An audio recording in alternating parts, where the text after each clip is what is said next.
Question number 4, आशय स्पष्ट कीजिए। क, वे लॉरेंस की तरह नैसर्गिक जिंदगी का प्रतिरूप बन गए थे। उत्तर, अंग्रेजी के कवि D.H. लॉरेंस प्रकृति के प्रेमी थे। उनका जीवन प्रकृतिमय हो चुका था। क्या हो चुका था?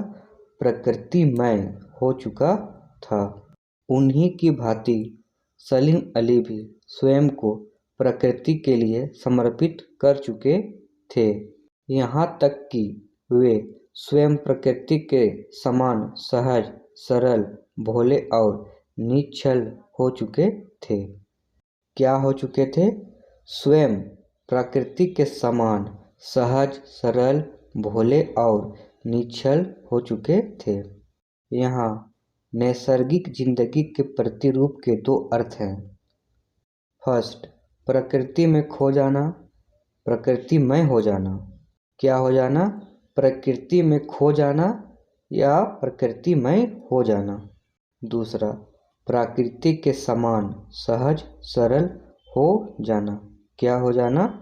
प्रकृति के समान सहज, सरल हो जाना। ख, कोई अपने जिस्म की हरारत और दिल की धड़कन देकर भी उसे लौटाना चाहे तो वह पक्षी अपने सपनों के गीत दोबारा कैसे गा सकेगा?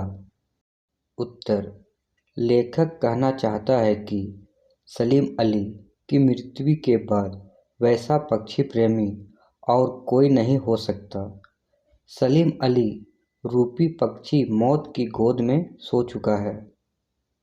अंततः अब अगर कोई अपने दिल की धड़कन उसके दिल में भर भी दे और अपने शरीर की हलचल उसके शरीर में डाल भी दे तो भी वह पक्षी फिर से वैसा नहीं हो सकता, क्योंकि उसके सपने अपने ही शरीर और अपने ही धड़कन से उपजे थे।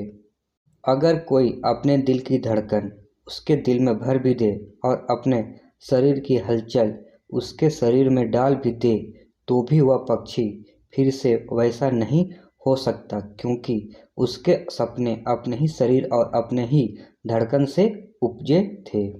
वे मौलिक थे। किसी और की धड़कन और हलचल सलीम अली के सपनों को पुनः जीवित नहीं कर सकती। क्या नहीं कर सकती? सलीम अली की सपनों को पुनः जीवित नहीं कर सकती। आशय यह है कि उनके जैसा पक्षी प्रेमी प्रयासपूर्वक उत्पन्न नहीं किया जा सकता। क्या नहीं किया जा सकता? उनके जैसा पक्षी प्रेमी प्रयासपूर्वक उत्पन्न नहीं किया जा सकता। ग, सलीम अली प्रकृति की दुनिया में एक टापू बनने की बजाय अथाह सागर बनकर उभरे थे। उत्तर, सलीम अली प्रकृति के खुले संसार में खोज करने के लिए निकले। उन्होंने स्वयं को किसी सीमा में कैद नहीं किया।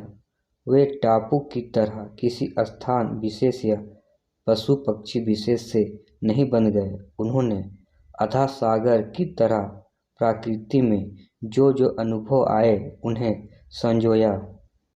क्या संजोया? सलीम अली प्रकृति के खुले संसार में खोज करने के लिए निकले। उन्होंने स्वयं को किसी भी सीमा में कैद नहीं किया। वे एक टापू की तरह किसी स्थान विशेष या पशु पक्षी विशेष से नहीं बन गए। उन्होंने अथाह सागर की तरह प्राकृतिक में जो जो अनुभव आए उन्हें संजोया। उनका कार्य क्षेत्र बहुत विशाल था। क्या था? बहुत विशाल था।